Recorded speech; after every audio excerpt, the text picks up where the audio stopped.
नमस्कार, दिन भर की बड़ी खबरों में आपका स्वागत है। मैं हूँ आपके साथ सुनीता तिवारी। आज के इस बुलेटिन में हम बात करेंगे भाजपा प्रवक्ता संबित पात्रा ने कांग्रेस पर साधा निशाना, कहा देश को अपमानित कर रही राहुल गांधी की टीम, विदेश सोशल मीडिया अकाउंट से रची जा रही है साजिश। फिर बात करेंगे राबड़ी आवास खाली करने वाले नोटिस पर बीजेपी नेता गिरिराज सिंह का बड़ा बयान, बोले मुझे लगता है बंगले को खाली न करने की जिद करना उचित नहीं। और बुलेटिन के आखिर में बात होगी एसआईआर पर राजनीतिक बहस के बीच सांसद शांभवी चौधरी का विपक्ष पर करारा हमला, कहा विपक्ष को एसआईआर का असली उद्देश्य समझ ही नहीं आ रहा। लेकिन दिन भर की बड़ी खबरों से पहले एक नजर आज की सुर्खियों पर। प्रधानमंत्री मोदी ने भारतीय अंतरिक्ष स्टार्टअप के कैंपस का किया उद्घाटन, कहा भारत की युवा शक्ति को दर्शाता है इन्फिनिटी कैंपस। नई दिल्ली के मानेकशॉ सेंटर में भारतीय सेना और क्लॉस centre for land welfare studies द्वारा आयोजित चाणक्य डिफेंस डायलॉग 2025 में छाया ऑपरेशन सिंदूर। राष्ट्रपति द्रौपदी मुर्मू बोली दुनिया ने देखी भारत की ताकत। लाल किले से भी बड़ा धमाका करने वाले थे आतंकी, मुजम्मिल ने कबूलनामे में किया खुलासा। उमर टीपी जैसे विस्फोटक खुद टेस्ट करता था और 5 लोगों का पूरा मॉड्यूल बड़ा धमाका करने की तैयारी में था। बिहार के बाद मिशन बंगाल में जुटी बीजेपी, नड्डा के घर डिनर पार्टी में गृह मंत्री अमित शाह भी हुए शामिल। गर्लफ्रेंड नहीं बीवी है मेरी, दिल्ली ब्लास्ट में गिरफ्तार डॉक्टर मुजम्मिल और डॉक्टर शाहीन निकले पति पत्नी। एनआईए से बोला अल-फलाह के पास मस्जिद में हुआ था निकाह। गाजियाबाद में मुख्यमंत्री योगी आदित्यनाथ ने किया भगवान पार्श्वनाथ जी की मूर्ति स्थापना का शुभारंभ। प्रधानमंत्री मोदी शनिवार को छत्तीसगढ़ के रायपुर में डीजीपी आईजीपी कॉन्फ्रेंस में शामिल होंगे। कर्नाटक में सत्ता परिवर्तन पर तेज हुई लड़ाई, डीके शिव कुमार ने सीएम सिद्धरामैया पर किया कटाक्ष, बोले वर्ड पावर वर्ल्ड पावर है। जो कुछ करना होगा करेंगे लेकिन बंगला खाली नहीं करेंगे, राबड़ी देवी को मिले नोटिस पर बोले आरजेडी प्रदेश अध्यक्ष मंगनी लाल मंडल। अरुणाचल की महिला के खिलाफ चीनी कार्रवाई पर भड़का भारत, कहा मनमाना रवैया संबंधों की बहाली में नहीं होगा मददगार। ये तो थी सुर्खियां, विस्तार से बात करते हैं दिन भर की बड़ी खबरों की।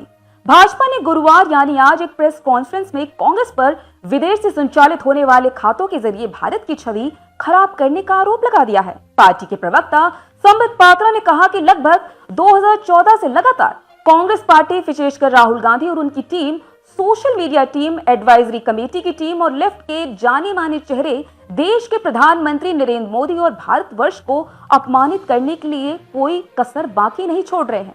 आइए जानते हैं इस रिपोर्ट में और क्या कहा भाजपा प्रवक्ता संबित पात्रा ने राहुल गांधी द्वारा विदेश में देश को अपमानित करने को लेकर। भाजपा प्रवक्ता संबित पात्रा ने कहा कि एक्स प्लेटफॉर्म के फीचर के आधार पर यह पता चला है कि कई कांग्रेस नेताओं और संगठनात्मक अकाउंट्स की लोकेशन भारत में नहीं बल्कि विदेशों में दिखाई दे रही है। उनके मुताबिक पवन खेड़ा का अकाउंट अमेरिका में बेस दिख रहा है, जबकि महाराष्ट्र कांग्रेस का अकाउंट आयरलैंड से जुड़ा हुआ था, जिसे बाद में बदलकर भारत कर दिया गया।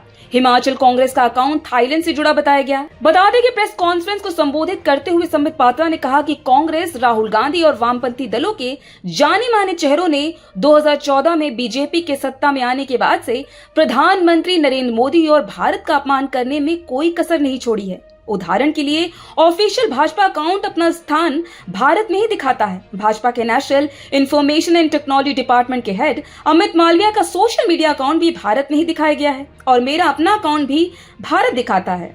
संबित पात्रा ने दावा किया कि कई लेफ्ट और कांग्रेस समर्थक इन्फ्लुएंसर्स पाकिस्तान, बांग्लादेश और साउथ ईस्ट एशिया में बैठे हुए हैं और भारत के खिलाफ एजेंडा चला रहे हैं। उन्होंने कहा कांग्रेस का काम देश को बांटना है और इसलिए विदेशों से मिलकर भारत के खिलाफ माहौल बनाया जा रहा है। उन्होंने ये भी कहा कई विदेशी अकाउंट्स भारत की संवैधानिक संस्थाओं को बदनाम कर रहे हैं और चुनाव आयोग पर आपत्तिजनक टिप्पणियां कर चुके हैं।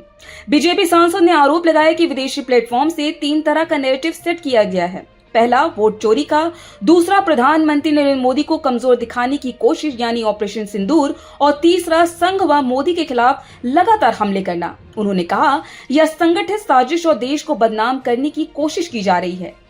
उन्होंने ये भी कहा कि अर्पित शर्मा का एक अकाउंट है जिसने वोट चोरी के लिए लिखा और संवैधानिक संस्था को नीचा दिखाने का काम किया। यह अकाउंट यूरोप बेस्ड है। वहीं एक अकाउंट है जो सिंगापुर बेस्ड है और उससे चुनाव आयोग के लिए आपत्तिजनक ट्वीट भी किए जा रहे हैं। बिहार की पूर्व मुख्यमंत्री और आरजेडी सुप्रीमो लालू प्रसाद की पत्नी राबड़ी देवी को 10 सर्कुलर रोड स्थित सरकारी आवास को खाली करना है। भवन निर्माण विभाग की ओर से नोटिस जारी भी हो गया है। इस बीच लगातार राजनीति हो रही है। अब इसी में बीजेपी नेता और केंद्र मंत्री गिरिराज सिंह की भी प्रतिक्रिया सामने आई है। आइए जानते हैं इस रिपोर्ट में क्या कहा भाजपा के फायर ब्रांड नेता और केंद्र मंत्री गिरिराज सिंह ने राबड़ी देवी के सरकारी आवास को खाली करने को लेकर। बता दें कि मीडिया से बातचीत के दौरान केंद्र मंत्री गिरिराज सिंह ने इस मसले पर कहा, एक गांव की कहावत है, जोड़ जल जाता है ऐठन नहीं जाता। क्या बंगला किसी व्यक्ति को मिलता है या विधायक, सांसद, विधान परिषद के सदस्य, नेता प्रतिपक्ष, मुख्यमंत्री, उप मुख्यमंत्री को मिलता है? यह एक संवैधानिक प्रक्रिया है। इस पर मुझे लगता है जिद करना उचित नहीं है। केंद्र मंत्री गिरिराज सिंह ने भले यह कहा है कि यह संवैधानिक प्रक्रिया है, लेकिन आरजेडी मानने के लिए तैयार बिल्कुल नहीं है। आरजेडी के प्रदेश अध्यक्ष मंगीलाल मंडल ने कहा कि मुख्यमंत्री नीतीश कुमार के आधिकारिक आवास एकरने मार्ग के ठीक सामने स्थित 10 सर्कुलर रोड का बंगला किसी भी सूरत में खाली नहीं किया जाएगा। यह फैसला हमारे नेता लालू प्रसाद के प्रति सत्तारूढ़ एनडीए की दुर्भावना को दर्शाता है। बता दें कि 10 सर्कुलर रोड स्थित राबड़ी आवास को लेकर भले सियासत जारी है, लेकिन यह तय माना जा रहा है कि उन्हें घर खाली करना ही होगा। बता दें कि लालू यादव की बेटी रोहिणी आचार्य भी सरकार के इस फैसले के खिलाफ बोल चुकी है। अब देखना होगा कि आगे इस पर क्या कुछ आता है। उधर गिरिराज सिंह से पत्रकारों ने पूछा कि ममता बनर्जी कह रही है अगर बीजेपी बंगाल में टारगेट करती है तो हम देश हिला देंगे। इस पर केंद्र मंत्री ने कहा एसआईआर लागू होगा। एसआईआर एक संवैधानिक व्यवस्था है, वोटर लिस्ट का शुद्धिकरण होता है, इसलिए ये तो होगा ही। अगर उन्होंने मान लिया है कि बंगाल नहीं बांग्लादेश बना दिया है और मैं ममता बनर्जी प्रधानमंत्री हूँ, तो फिर तो पागलपन का कोई जवाब ही नहीं है। एसआईआर को लेकर चल रही राजनीतिक बहस के बीच लोक जनशक्ति पार्टी रामविलास की सांसद शांभवी चौधरी ने विपक्ष पर हमला बोला है। उन्होंने साफ कहा है कि विपक्ष केवल मुद्दा उछालकर जनता को भ्रमित करने की कोशिश कर रहा है, क्योंकि उनकी राजनीतिक रणनीति लगातार असफल होती रही है। आइए जानते इस रिपोर्ट में क्या कुछ है इस पूरी खबर में। बता दें कि सांसद शांभवी चौधरी ने कहा वे विपक्ष में हैं, इसलिए कुछ न कुछ बोलते ही रहेंगे।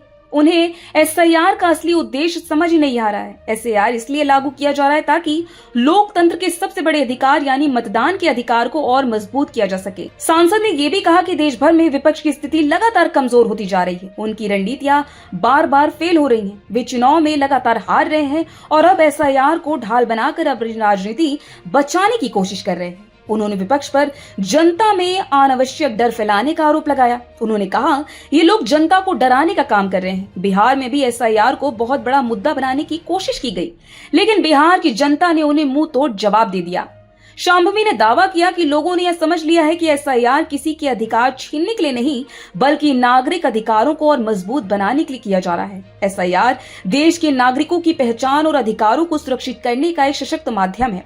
भारत किसी भी प्रकार की घुसपैठियों को अनुमति नहीं देता और एसआईआर इसी दिशा में एक महत्वपूर्ण कदम है।